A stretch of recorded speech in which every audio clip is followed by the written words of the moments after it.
Ladies, gents, non-binary friends, hi, hello, it's me, Nox. We're going to go ahead and we're going to do parts 4, 5, and 6 today because they are very short parts and they all fit into one video. Thanks so much for hanging out and let's get into it.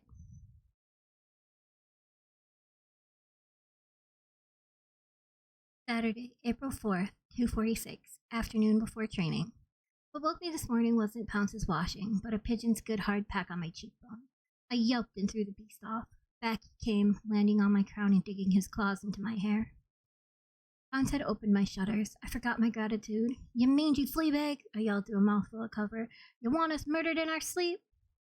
"She'll think I run off," a crow whispered. "She'll think I didn't love her and the girls. She'll think I got a decent job and pay and run off with it." Goosebumps raced over my flesh. I reached up slow with both my hands. A hard beak fastened on the tender skin between my thumb and forefinger and twisted. I closed my fingers around the bird, growling from pain, and brought him around where I could look at him. Slapper. I worked his beak free of me and tried to shift my hold as we were both easier. For my trouble, he got a wing free and smacked me full in the face. It was a pigeon's punch. He clipped me on the nose as the spirit that rode him said, "She'll think I run off." "I heard you." I took hold of Slapper's wing and tried to wipe my watering eyes on my shoulder. That blow hurt.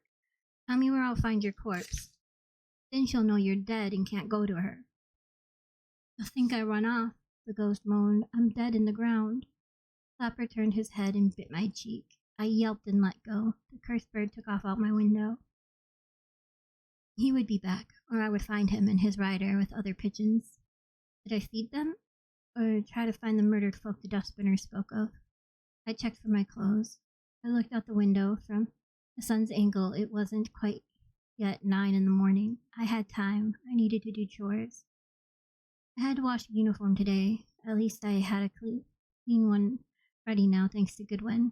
I would soak the soiled one free of wrinkles and hang it with the weights on overnight. If I mucked up my today's uniform, I would have a clean one for tomorrow.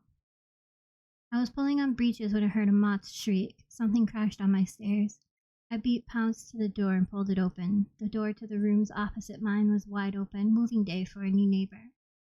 Someone came up the stairs backward and half bent over, carrying a wooden table legs up. Atop the table were some packs and a small trunk. Another person down below supported the other end of the table as it bobbed and swayed. Vera, who was almost to my level, looked over her shoulder and grinned. It was the swordswoman Nikki, wearing breeches and a shirt, her sleeves rolled up. She looked back at the other end of the table. "Rosto, leave that box. Cora can get the cursed thing. If you try to grab it, you'll dump everything else down the stairs," she told me. "I think we overloaded it." She backed up again. Here came the rest of the table, with Rosto the piper holding up the wobbling end. "Told ya I like the look of the street," he said to me, "and here's this place with 3 sets of rooms, nice and empty for cheap. I rented 'em last night. Me and Cora had the tea just downstairs, and you've got a Nicky for a neighbor." I blinked at Rosto.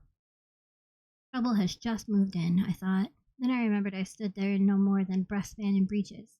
I shrieked and slammed my door. I cleaned up for the day and put my uniform to soak in a wash tub. My poor brain racing.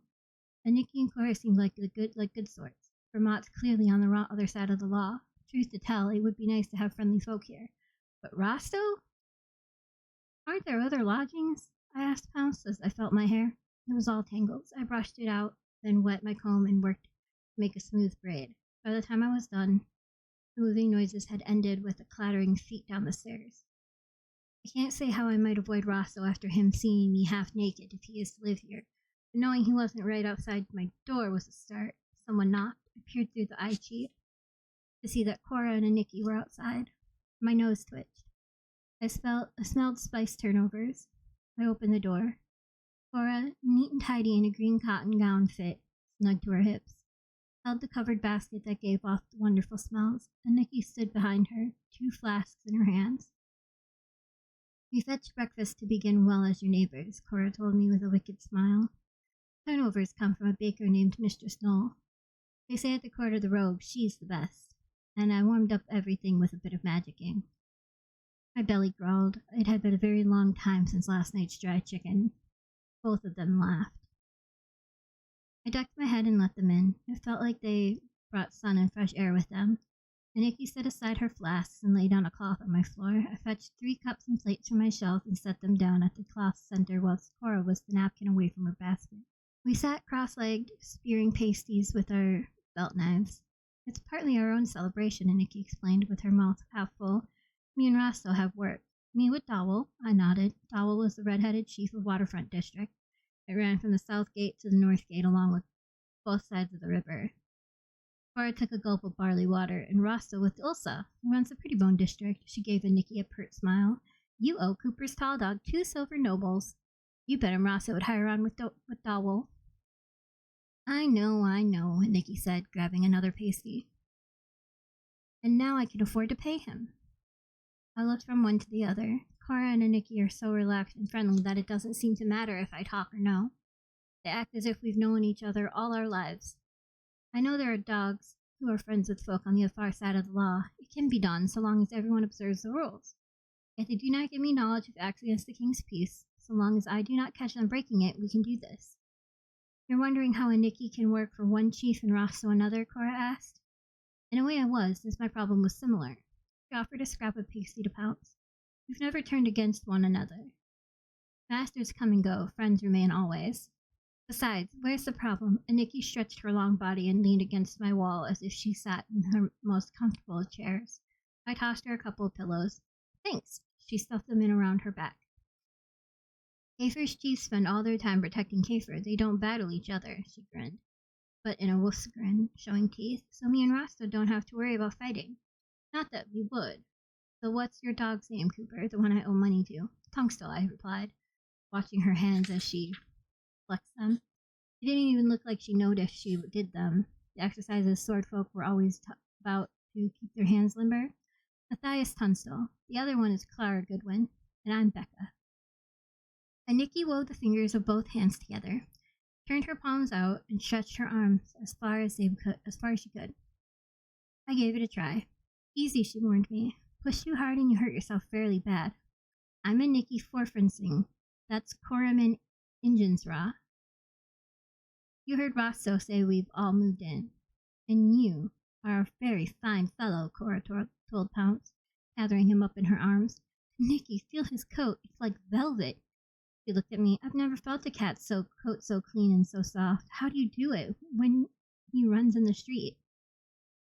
Pounce looked at me. Make her stop, he said in cat. I looked back, telling him silently. She's a mage. You make her stop. Cora had just found his favorite place to be scratched, right under the point of his jaw. Fickle Pounce began to purr instead, and Nikki scooted over to scratch him herself. We've been on the road too long, she announced with a sigh. I'd like to settle here and have a cat. Maybe I'll steal this one. Pounce doesn't take being stole, I said. I should just mention it, I explained.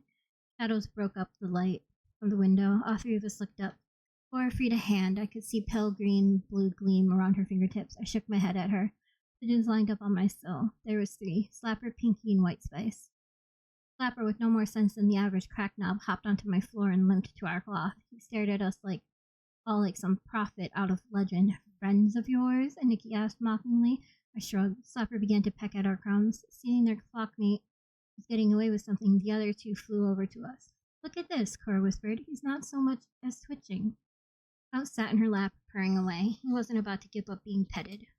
Since they weren't crying out and demanding the dirty birds be chased off like my sisters Diona and Maureen often did, I crumbled some of my pasty and held out my crumbs. White Spice came over. The little boy's lame, his man ghost warned. Who'll look after him? Slavers took his ma. She was so beautiful. I knew we wouldn't be let keep her, but we did our best. Who'll look after him now? This wasn't supposed to happen, cried Pinky's ghost. We were supposed to dig a well. That's all. Just a well. And we dug it. Beka! Beka! That living cove's yell jerked me away from my listening. I spilled what was left in my palmful of crumbs. My pigeons flight leaving droppings on my floor before they fled through the open window. And Nikki and Cora both grabbed their daggers. Beka, you are not hiding in your rooms all day. You are having fun with your friends. You know, friends? Erskine, I said with a sigh. My head ached as he pounded up my stairs. He had others with him, too, unless he had brought a herd of horses. My friend Erskine, I explained to Nikki and Cora. He's another puppy, and one, mayhap two of the others. This could be interesting, Cora murmured. Beka, there's more to life than sleeping and walking your watch. Verini from Blue Harbor. Oh, let's try that again. Beka, there's more to life than sleeping and walking your watch. Verini from Blue Harbor and still has this accent to show for it. Pounce muttered in cat. At least Nikki and Cora heard it so, and Nikki petted and admired him for being such a talky little pippin. I heard humans always getting good ideas and interrupting important business with them at the stupidest times. I would have said he had a poor idea of them who fed him, but Erskine was almost up the stairs. Beka, I mean it. You will open this door and... He halted in my open doorway, blinking. Verini and Phelan collided with his back. Phelan was a second-year dog who befriended us puppies. You're... Hello, Erskine said to Cora and Nikki. Beck, you, Cora looked at him sidelong and smiled. That was it for Erskine. He turned as shy as me when a pretty girl bats her lashes at him. Then Nikki got to her feet. She is half a head taller than Erskine, more woman than he knows what to do with. Verini started to giggle. She came in and offered a hand to Nikki. We're Becca's friends. We came to keep her from turning into a mushroom. I'm Verini. That's Phelan, and the spaniel pup is Erskine. He's sweet. Don't bruise him. Erskine turned beet red. We're moving in, so we invited Beka to breakfast, and Nikki explained as she shook Verini's hand. That's my friend Cora on the floor. She's living downstairs now. I'm Nikki. We met Beka at the Rogue's Court. You were there when Crookshank pitched his fit? Asked Phelan, his eyes bright with interest. The word is he tried to kill the rogue. Some Scanran pretty boys saved old Kafer's life. That pretty boy would be me, said a slow voice from my doorway behind the group. My friends turned. Pounce gave the mirt that served him for a laugh. I brought fresh food, Rosto said. He eased his way in. The next thing I knew, I had 6 guests on my floor, splitting up fresh-baked oatmeal and rye bread. Rosto had brought soft cheese to put on the bread, which made him a good fellow to my friend's eyes. Why do they call you all the Piper? Verini asked when he'd been introduced around. She'd taken care to set the seat beside his. Verini had an eye for a good-looking cove. I play well enough, don't I, girls? He asked, and Nikki and Cora nodded. Rosto smiled. It was a razor blade of a smile that made me wonder if he was thinking of Kafer Dearborn. I was sure Rosto and his mots had come to take the rogue's throne. They couldn't do it alone. 3 young rushers new to chorus would stand on that platform for less time than it would take to mop away the old rogue's blood before they'd be overwhelmed by his followers. But being new, they didn't have the old feuds and hates built up among the folk in the present court. If they made friends, Rosto might well be on his way to a kingship. To make his point, Rosto took a flute from his tunic and began to play. He was very good. Then Verini recognized one of his tunes and sang it. She had the prettiest voice in all the Provost Guard. Cora danced for us. Rosto and Phelan discovered they had met the same old wandering maids in different towns. Finally, we decided someone had to go for lunch before all of us, but Cora went on duty. Everyone put in some coppers. Me and Erskine went out to get sausages, more cheese, and some spinach tarts. Be ashamed to hobble any of them, he said after we'd walked in silence for a bit. I nodded. You think that Rosto likes you? I gave him a shove. He moved to your lodging house, didn't he? He said he liked the location, and he's got a Nikki and Cora. A Nikki or Cora. I'd say both. That's his business, Erskine. What if he's looking to add you, Beka? That's my business. I kicked a rotten vegetable away from me to hide my blushes. Besides, I said, keeping my eyes down, he's got to be 22 if he's a day. Oh, ancient, Erskine said, scoffing. So handsome as the sunrise, if you like that sort of cove. Don't look at me, he said when I stared at him. Well, look at me, but not that way. I have older sisters, remember? If I don't know what makes girls wiggle their toes, I've had my head in the Ola run for 17 years. To distract him, because I didn't want to talk to... To distract him, because I didn't want the talk to come round to whether I saw Rosto that way or he saw me the same, I asked. Have you heard of the Shadow Snake? Erskine frowned. Shadow Snake? You mean what they say Crookshank and the Rogue were talking about that night you were there? The same. But before then, stealing children from the lower city. threatening folk who had something of value and taking a little one if they didn't pay it over. Have you heard aught? I never had trouble talking with Erskine. He made it that easy. The other girls said he was too nice. But what was wrong with that? Better that than Rosso's sword-edged self. Me? Heard anything? Erskine began to laugh. Beka, we've only been on the prowl 3 days. I'm new in the lower city, remember? I've not got my ear to the walls like you.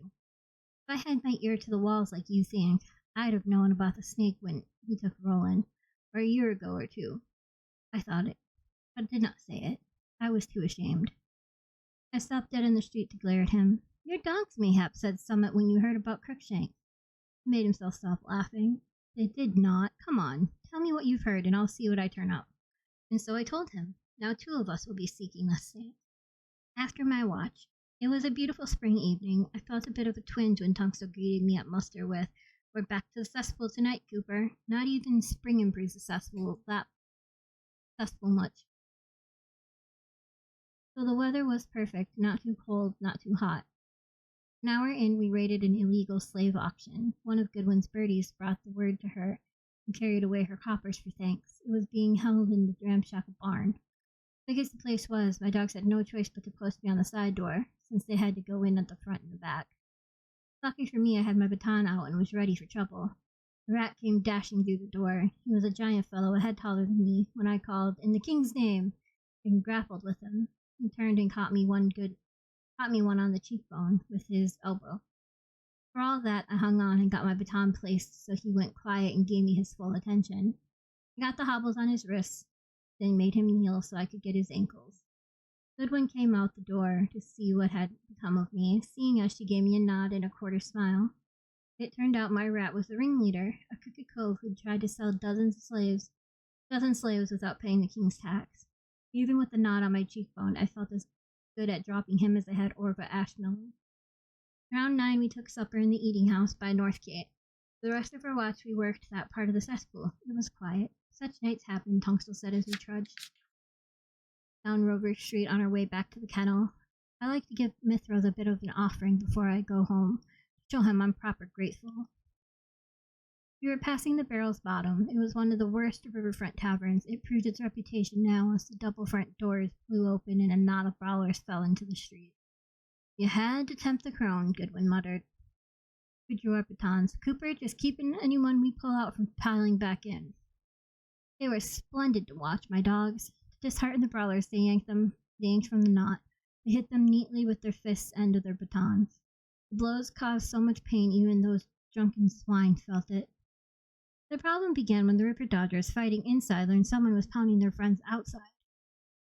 Bees hummed in my belly as they came stumbling out of the tavern. I knew my dogs were tough, but this looked like a lot of scuts and not enough batons. My mouth went wool dry. When one mott whose arm muscles were double mine seized Goodwin, I don't even remember deciding to disobey my orders. I smashed her aside like Huda taught us to do. That brought me to the River Dodger's attention. I got caught up in the tide of bodies. Somehow we were pulled inside with the fight. I laid about me as my dogs did, feeling my baton hit. I remember trying to get my whistle to my mouth to call for other dogs. Someone cut the cord from my belt and sliced my arm in the doing. I was scared. Sooner or later I was going to fall and be trampled. Try as I did, I couldn't get close to Goodwin or Tunxo.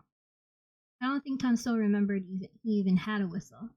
He pounded heads with his baton, roaring. Goodwin blew her whistle even as she laid out coves and motts alike. Sometime in that fight, I decided I wanted to be Clara Goodwin if I lived. I don't know if that was before or after someone laid a very hard fist to my left eye. I kicked up as I was taught. My reward was a yell of pain. Then I heard a cat's battle scream. Pounce landed on the head of a cove who'd drawn a blade on Tunxo. A cat blinded the knife wielder with scratches that bled into his eyes. Then Pounce was on to his next rat before the one could grab him. Curse all dogs who can't hear a whistle, he yowled. Someone pushed me against the table. I smashed him across the head hard, then shoved him behind me. I heard him smack into furniture. Somewhere in the corner at my back I heard a woman's voice, a low and pleasant one. All I wanted is to get peacefully drunk after eating hill dirt in my ale for months. Goddess, it was too much to ask. I didn't think the goddess was anywhere present. I glanced back in case the woman who was getting up from her table might need a baton smash on her head. He was near as tall as Tunstall, brown-haired, brown-eyed, long-nosed, broad-shouldered, slim enough for her height. She wore a brown leather jerkin and breeches and a shirt that mayhap once was white.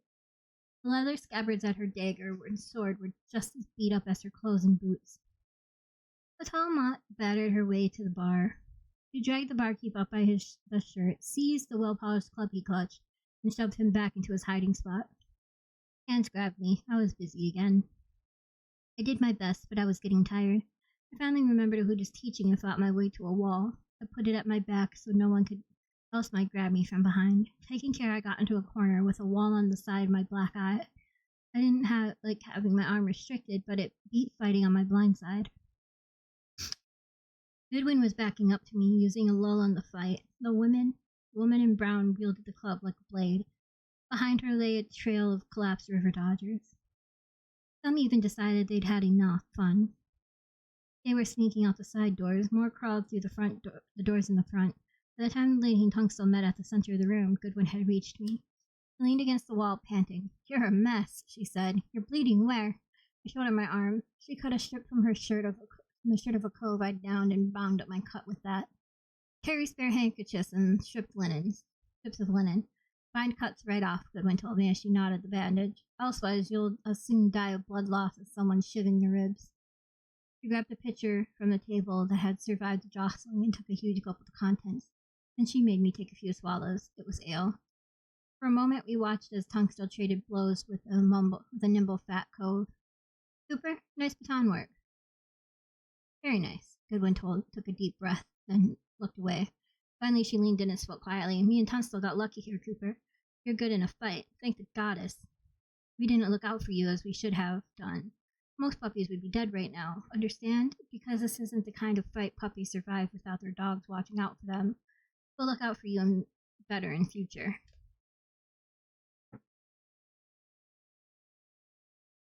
"I was doing the job," I said. "Shut up. We weren't doing ours. Me and Tunstall. We were doing the job we used to have, just breaking heads. We can't do that anymore. Now we have you to look after," Goodwin nodded. "We're learning this teaching dog business, same as you're learning a dog's business. Dog's work. But that's no excuse. Older dogs look after younger ones. That's the rule. Now, who do you suppose our lady knight is?" "That's a knight? How can you tell?" I was glad to see Goodwin's hooked half smile. "I saw her and 4 other knights riding down Messenger on my way to the kennel this afternoon. I didn't see more than the shape of the shield, but she had the armor and trappings. And knights have a way about them, chin so high in the air they're just begging for you to give them the nap tap." I grinned. All of us love that hammer blow of baton against jaw, even if it doesn't always knock a rat out. Goodwin has the city's record for the highest number of perfectly delivered nap taps that end with a rat carried away, stone unconscious. The scrape of wood got our attention. A Mott with one eye picked up a wooden bench, meaning to throw it at the lady knight. Goodwin started forward to help, but the lady turned and caught sight of her danger and Tunstall's. Didn't even waste the breath to shout. She slung her free arm around Tunstall's neck, hooked one of his legs from under him, and dragged him down to the side. They fell as the Mott hurled the heavy bench. It went over their heads and smashed into 3 river dodgers who'd been moving in on Tunstall.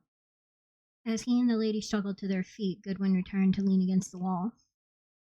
"They're all right," she said. "They don't need me." Pounce wandered over to us, sitting on the floor. He began to wash his paws. I bent over to pet him, only to see the floor yaw away from me. "Pox," Goodwin whispered as she grabbed me. I straightened with her help and let her get me to a bench. "Sorry," I muttered, feeling miserable. Pounce jumped on my lap and began to talk to me. "Cheer up, you're doing fine. Learning hurts." "It's the blood loss." Goodwin half sat at the table next to me and crossed her arms over her chest. "It makes a girl feel giddy, and no mistake. The healer will set you right, Cooper." Tunstall and the lady knight had come to the last pair of foes. Neither rat looked sharp, but seemingly they were clever enough. With no friends left, they ran. The lady looked at Tunstall, then at Goodwin and me, and leaned on her club. "Well," she said, a little winded, "that was refreshing. That's a fighting pup you have there." But she nearly got killed. I know better than to take a squire into a fight where I'm outnumbered 7-1. It's one thing to dice with your own lives, and another to dice with that of someone you're training master dog. Tunstall scowled at her. "Cooper can take care of herself, and if she can't, we can take care of her, whatever your name is. Then he took a look at me and cursed, "Ox's eggs." I swear it was the blood loss that made me say, "I am fine," loud enough that even the lady heard me. As a lie, it was pitiful. My head spun in the speaking of it. The lady threw back her head and laughed. It was no well-bred laugh, but a full-throated guffaw. A fighting pup indeed. She strolled over to Goodwin and smiled. "I'm Sabina McCahill, Lady Knight. Clara Goodwin of the Provost Guard. My partner is Matthias Tunstall, and this is Rebecca Cooper." Goodwin smiled up at the lady. "Thank you for helping us deal with this lot. I'm cursed if I know why no one responded to my whistle." 4 dogs walked in the front door, none of them people I knew well. Tunstall was coming toward us, so I could hear his mutter of "Pig scummer." "Someone said they heard a dog whistle blowing down this way. We come as fast as we could," the biggest of the 4 said, looking around. "Seemingly you didn't need us then." "Change of the watch," Goodwin said inside. Now it made sense. It must have been later than we thought. The fellows of the evening watch were on their way to the kennel or already there when Goodwin blew her whistle. The night watch is made up of the district's dregs, the slow and the sullen, or the plain lazy. Someone carried the word of our alarm to the kennel because they got a copper for doing it, and the dogs of the night watch took their time in coming. For a moment the anger rose up so bad it choked me. I didn't know about dying, but these scummernops could have saved me a beating. If I had strength, I don't know, but I would have flown at these 4 lazy scuts and tried some nap tapping of my own. Pounce fluffed his fur out until he looked 3 times as big as normal. He jumped at the lummox dog's chest. He howled like something from the realms of the chaos, scaring the dog and his friends so bad they went scrambling to get away from him. They tripped and fell over the river dodgers on the floor. Sadly for them, those folks were waking up, and they were vexed. "Quick," whispered Lady Sabine. She pointed to a side door. Before I knew what happened, Tunstall had scooped me up in his arms. He, Goodwin, and Lady Sabine ran off into the alley behind. Behind us, we could hear a new fight break out. Pounce caught up with us on Rover Street. He took the lead, his tail a flag. He was very pleased with himself. Once the healer had seen to me, Goodwin, Tunstall, and Lady Sabine walked me back to Nip Copper Close, Pounce riding on either Goodwin's or Lady Sabine's shoulders. The 3 of them wandered off to find a meal. It seemed that Tunstall had forgiven the lady her disapproval, at least enough to eat with her. My cat and I went in search of my bed. Sunday, April 5th, 2:46. This morning I opened my door to Cora and Nikki and the wonderful scent of heated pasties from the basket on Cora's arm. Despite my weariness and the pain of my half-healed bruises, I smiled to see them. They looked full of mischief, and I had a sad liking for mischief. Why else would I prefer to live in the lower city? My lord says that the best dogs are half-crooked at heart. "Breakfast?" Nikki asked. "We heard you were dancing with river dodgers last night. You will need to build your strength back up." "That's a splendid black eye," Cora said. "I like the cheekbone bruise too. Before or after healing?" "After," I said. My belly growled. I was always starved for a day after healing. Cora handed me a mutton pasty. I ate it then and there, standing aside to let them in. "How did you hear?" I asked them as Nikki put down the cloth and Cora laid out my plates. "I was at Dowell's," Nikki said. "We got the news straight off.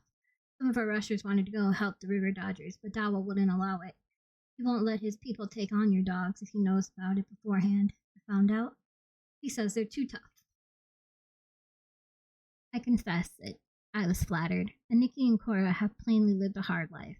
To have them speak of my bruises and my dogs as if I belonged to that world, it seems as if I'm accepted into it, as if I wear a puppy's trim but have a dog standing.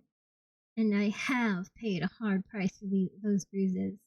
Even with healing, they will linger on my face for days. Good to get respect for them in the wake of the pain.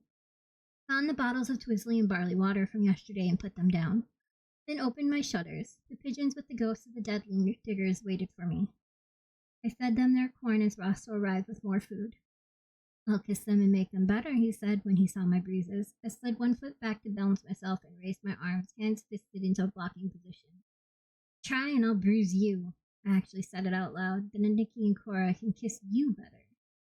Cora smiled. "And Nikki can do the kisses. Rosso, don't pull Becca's tail. She doesn't like it."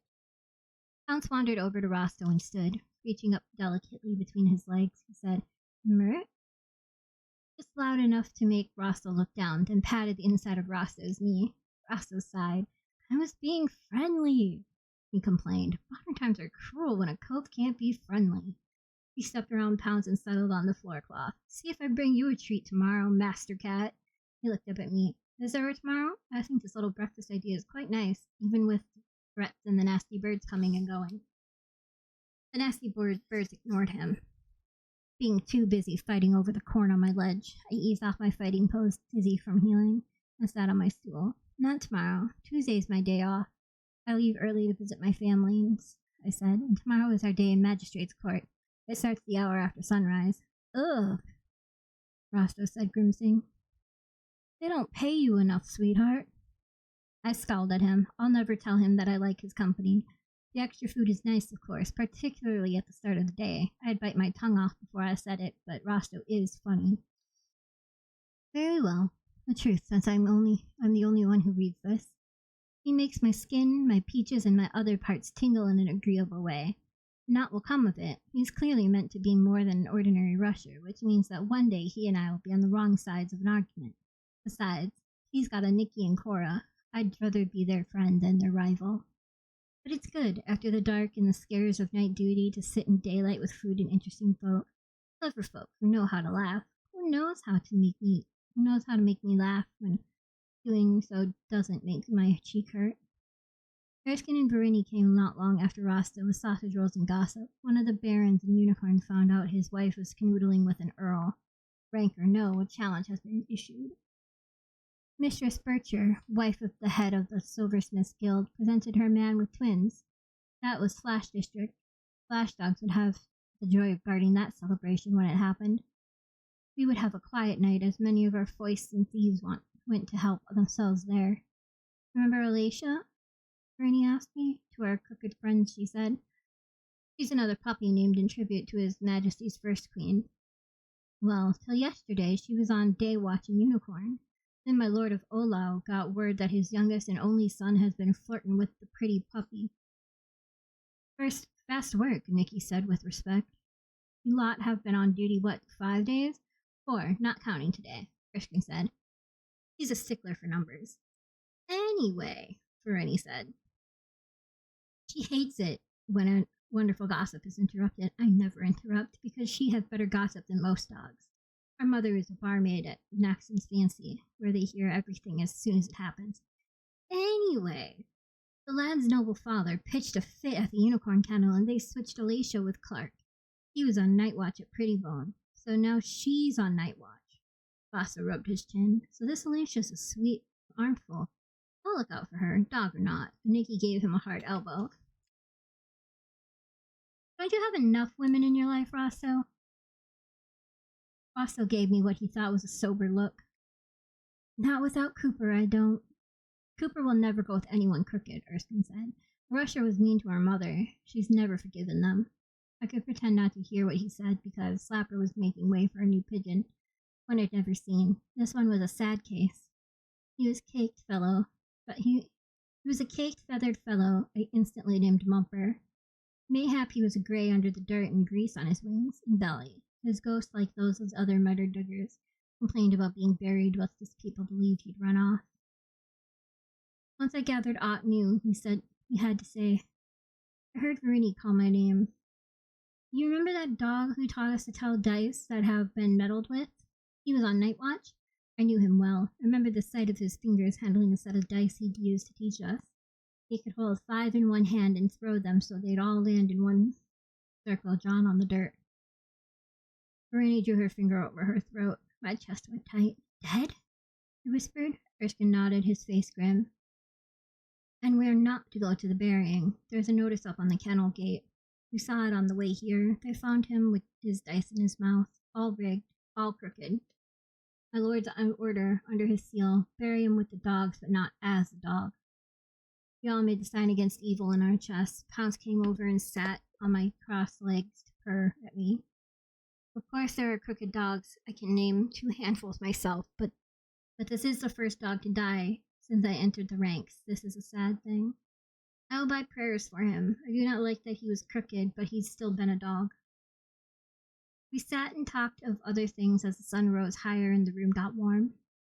I wanted to get out and feed more pigeons. There might be others who've been killed along with the ghosts who rode poor Mumper and Slapper. Mayhaps once I'd had all the murdered ones together. They could lead me to where they were buried, but healing had left me dozy, as it often does the day after, especially when I lose blood. You need a nap, Cora said when she saw my eyes start to flutter, and I'm taking your clothes to wash. You can pay me 3 coppers for each wash I do. Wash? I asked. Cora had picked up my basket. The herb women aren't hiring as yet. I have my charms to get clothes clean faster than most. You'll charge 3 coppers? Rinny asked. Cora looked at her. 5 for those who don't live in my house. How about mine? Erskine asked. I'll pay 5 coppers. I'll pay 5 and pay it more than gladly. Cora smiled at them. Hurry and get your things. Erskine and Rinny ran to fetch their wash. Doesn't seem right, I said. I didn't have the strength to argue much. I was so tired. I'd do a bit of magic with the soap and they're clean, a bit more and they're dry. I could make a fortune as a washerwoman, Cora said. The worst part is carrying wet things. Nikki and Roscoe were clearing up the remains of breakfast. Get some of the street children to help, Nikki said. A copper each and they'd wash the things themselves. I can imagine, Cora said. She looked at me. Tell me you could do better yourself. I yawned. I can't. Then hush. Sleep till it's time for your watch. I wrote this morning up before the afternoon. Now I've woken up. When I opened my door, my clean wash was there in a basket, neatly folded. On my way to training, I'll put 3 coppers under Cora's door. After my watch, tonight, Tunxil, Goodwin, and me were back to the streets around the night market, and I will write details now truly. There were tavern fights, robberies. We broke up a fight among gamblers as a man claimed the Mott had cheated him. I stopped 5 cut purses and 3 foists on my own, but they were not stealing anything worth the trouble to hobble them. We caught a cove trying to sell children who were not his to sell, but fetched him and the slaver who was about to pay him back to the kennel. We took the 3 nearly sold children home. One Mott didn't even know yet her little boy was missing. He had been sewing on a fancy gown for a fine lady that had to be finished in the morning. She thought her neighbor still had charge of her son. I think that is all the work we did. I obeyed my orders and came home as soon as we mustered out to write this little bit. I am bone weary with the work of this week, and there is magistrate's court yet tomorrow. So much for good intentions and keeping a record of everything from my first week on duty. Monday, April 6, 2:46, court day. This last day before our day off, I had no time for breakfast. I gobbled stale rolls and cheese, then reported at 7 in the morning to the magistrate's court for the lower city. On Monday, the dogs of the evening watch account for those rats they begged that week. They say what the rats have done to warrant begging and defend their actions in the begging if need be.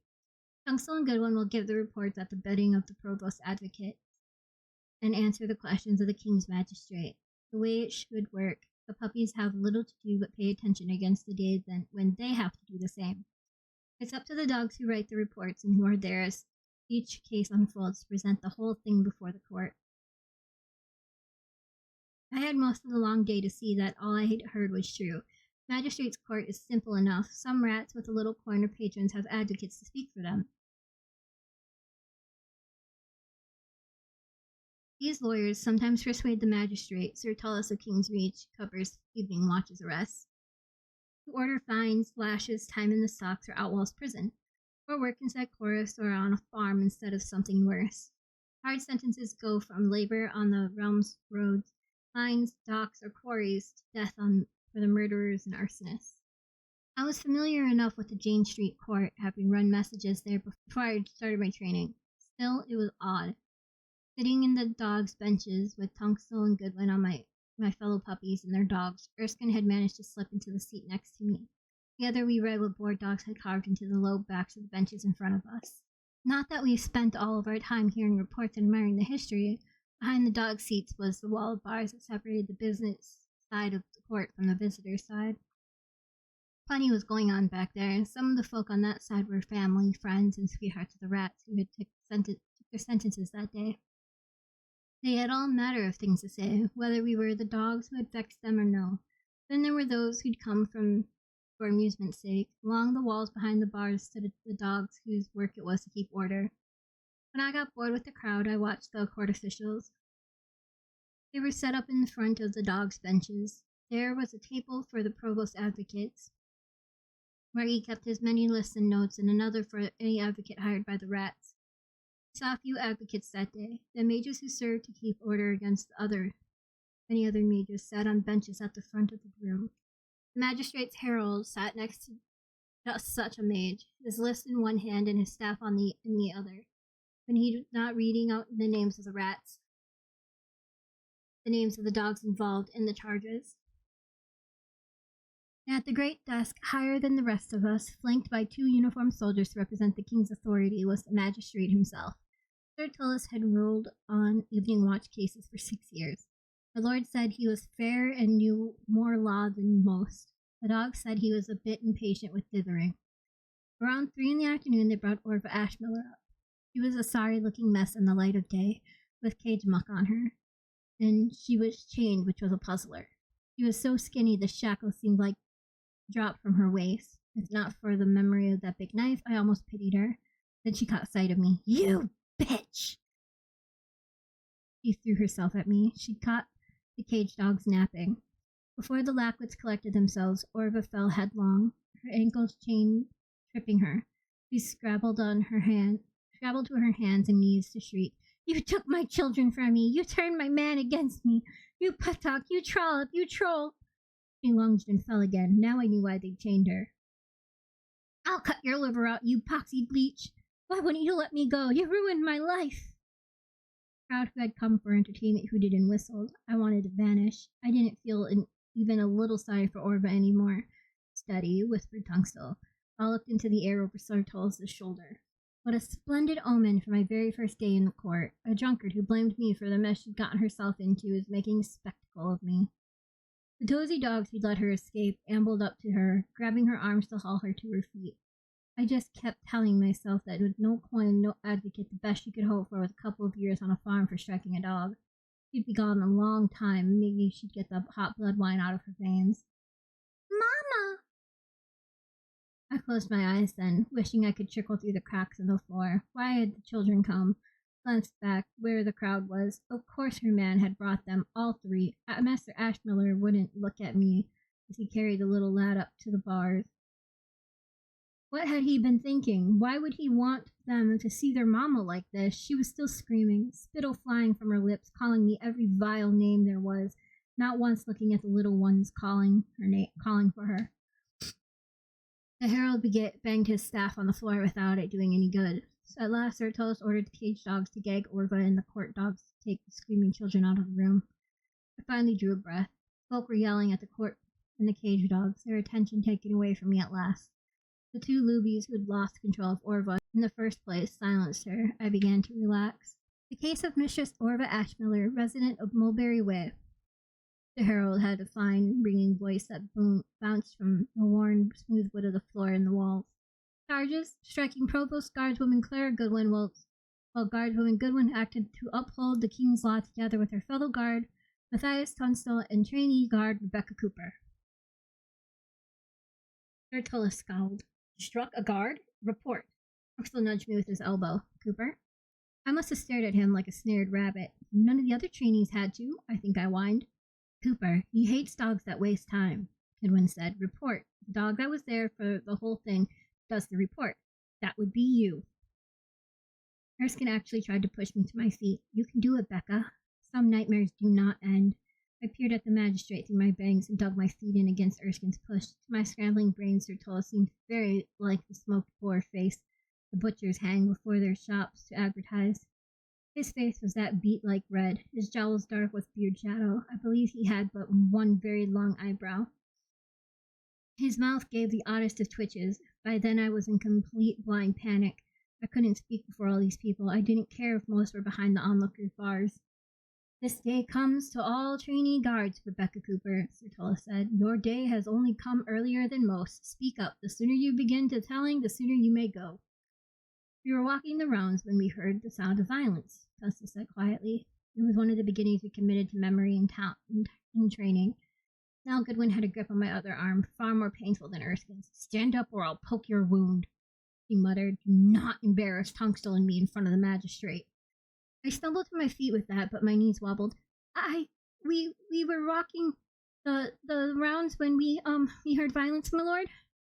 "Look up, guardswoman, and speak up. For a man supposed to be peppery, he sounded almost kind. Just tell it. What happened?" How could I say I could not speak before this whole hooting chamber? I stumbled and stammered and got no more along than explaining the mess Orva's man was Sir Tullus took pity on me enough. Tungstall, continue. I dropped onto the bench and put my face in my hands, feeling the heat of my shame against my palms.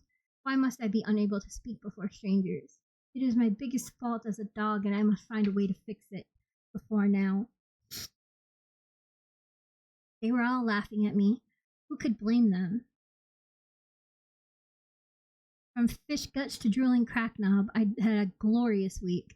Nor was it done, I heard Tungstall say. Orva escaped through the open window. He stopped then and cleared his throat. She knew there were stairs without. Go on, Sir Tullus urged Tungstall. I assume you captured her outside? No, Sir Knight, Tungstall replied. He cleared his throat again. I saw where this was headed. My tripes clenched. For a moment I thought I might throw up. But you have said that Goodwin was unable to give chase, Sir Tullus reminded Tungstall. I did, Sir Knight. Tungstall started to rub his beard, as he often did when he wasn't sure what to say. Ah, to my sorrow. My sorrow, Tungstall. To my sorrow, Sir Tullus was a quick-witted man. Stand up and try again, Cooper. I actually heard a moan from the onlookers. I stood. I was dizzily trying to remember my own name when someone walked between my trembling legs. Pounce. He curled up on the toe of my boots. I could feel his purr rumble through the leather. Sir Knight? I went after her, I told the floor. Louder, Erskine whispered. Sir Knight, I went after her, I repeated as loud as I could manage. She would not halt when I bade her to, so I gave chase. I caught her. Where, Cooper? The magistrate sounded very patient. I swallowed. At the Sheepmire Tavern, Sir Knight. You won't know where that is, Erskine whispered. So eager he was to help me that his voice was just a bit too loud. Folk heard and laughed. Goodwin took out her baton, went back to the bars, and walked along, banging them hard. The ones hanging onto the bars had to jump away to keep from getting their fingers smacked. Of course, they hit those crowding behind them. Some went down in a heap. Silence, she cried in her proud voice. I don't know what manner of player's loyalty you thought you came here for, you scuts, but you were dead wrong. This is a court of the realm's law. Shut your gobs or I'll come back there and crack skulls. Goddess, how I want to be Clary Goodwin when I get to be a proper dog, I thought with envy. The court dogs, them as were supposed to keep order, stirred. It had dawned on them that they ought to do some work. They moved out into the crowd, hands on their own batons. Goodwin thrust hers back into its straps and came to sit next to Tungstall and me. Thank you, guardswoman Goodwin, Sir Tullus's voice was dry as Crutching's heart. It is a pleasure to watch you restore quiet in my court. Continue, guardswoman Cooper. The Sheepmire Tavern. For a moment I'd forgotten my own pain. I ground my teeth and tried to remember where the cursed place was. Spindle Lane, Sir Knight, I said at last. I have no idea where that is, the magistrate said. Tungstall stood. It's but a short walk from the north gate, Sir Knight. He sat down, giving me a pat on the shoulder as he did so. I tried to forgive him for handing me to Sir Tullus. I knew nearly as well as he did that it was the dog who stayed with the rat who did the report. It was only because I was so cursed tongue-tied before folk that he'd had to speak at all. Sir Tullus' eyebrow shot toward his forehead. From Mulberry Way to the north gate? My tongue felt too big for my mouth. Erskine kicked me to make me speak. I forgive me, my lord. Sorry, Sir Knight. But we went back ways and through a few. I clenched my fist to keep going. There were alleys and between houses, and she went through a couple of drinking dens, and I caught her by going around one, Sir Knight. Then I hobbled her, and we got a cart ride back to the kennel. I know I wasn't supposed to arrest her, but I had her, and so I told her she was arrested, and then my dogs, my guards, they'd done it proper when I got her to the guardhouse. My mouth kept going as I said, I'm sorry for her children and her man, but they're cracknobs for wanting someone who breaks crockery on their faces and tries to cut them with a dreadful big knife. With apologies, Sir Knight. Then I clapped my hands over my traitor mouth. It was a heady thing reporting like this, with my heart pounding and my cheeks burning like one of Crookshank's houses. I think I went a little mad for just a moment. Someone poked me from behind. It was Verini. She gave me a flask. I sniffed, but it was just warm raspberry twizzly. Not that would make me giddy. The tartness washed the dry coat from my mouth and made it tingle. I reminded myself to do something nice for Verini one day, soon. I looked at Sir Tullus through my bangs. His mouth was twitching. More this time than it had before. Then it steadied out. He scratched his head. Better, guardswoman? I nodded. This time it was Tungstall who kicked me. Yes, sir. Thank you, Knight. Thank you, Sir Knight. I said, thinking that between Tunstall and Erskine my legs would look like eggplants in the morning. Perhaps you'd be so good as to explain why you went to such trouble, if you please, Tortall said. You show a degree of enthusiasm that is unusual, even for a trainee guard. Sir? I asked. How, now that the worst of it was done, I could meet his eyes as long as he didn't want me to chatter until midnight. Why did you not let her go? You could have returned for her another day, Tortall explained. Perhaps it was Tortall who'd run mad, not me, except he seemed to be the same as when the day had started. Still, it was a crack-brained question, though I could not say as much to him. Sir Knight, she struck Guardswoman Goodwin, I said, wondering if I should talk slow like a person did with the simple and the young. With a knife. Not the sharp end, but it might have been. Orva couldn't be let get away with it, sir. And why not? He asked, prodding again. I wished I could scratch my head or sew or whittle to help myself think. Trying to explain with my hands hanging useless was like being schooled by the law masters in training or my teachers in Lord Gersham's home. Surely any dog in this room could explain this to him better than me. Sir Knight, striking a dog with a knife, it's a serious thing. A dog is the face. We are the face of... My thoughts scattered. I found them again. Dogs are the face of the law. We're so few. Nobody wants to work. So the realm says, we value dogs. We set the price high for them as to turn a blade on a dog. I had about enough explaining. I looked at the floor again. If the realm values us enough to make the law, and the penalties like we have, I must value us dogs enough to catch them as breaks the law. Mustn't I, Sir Knight? No one said anything, or laughed, or hooted. I think they were trying to work out what I'd said and if it made sense. I wasn't even sure. I wasn't even certain of the sense that... I wasn't even certain of the sense of what I'd said. At last, Tortall told me, Guardswoman Cooper, Corporal Guardswoman Goodwin, is a true hero in the Provost Guard. She has recovered large amounts of property, brought hundreds to justice, and saved countless lives. You're right. Her life and work are valuable to this court. You may be seated. As I gratefully planted my bum on the bench, I heard Goodwin mutter, Don't even think this makes me sweet on you, Cooper. Hiding behind my bangs, I grinned. Orva Ashmiller, have you an advocate to speak for you? Asked the magistrate. She does not, said the provost advocate. Her husband, Jack Ashmiller, begs the mercy of this court. He asks that his wife be granted a fine or work and imprisonment within the city. I have also gathered the complaints of Mistress Ashmiller's neighbors. They state that she has repeatedly given her husband and children bleeding injuries, bruises, and broken bones. They ask for the peace of their homes that Mistress Ashmiller receive a sentence to prison or to exile from the city of Chorus. He walked up to the magistrate and presented him with the paper. Tortall read the paper over. He looked at Orva. Did I see disgust on his face? I disliked anyone who mauled children so, but most folks thought that children grew up unruly, even wrong without so much of the strap or of the slap. As for Jack Ashmiller, why had he not fought her when she got to breaking things on his head? Usually, lower city men gave as good as they got, or worse.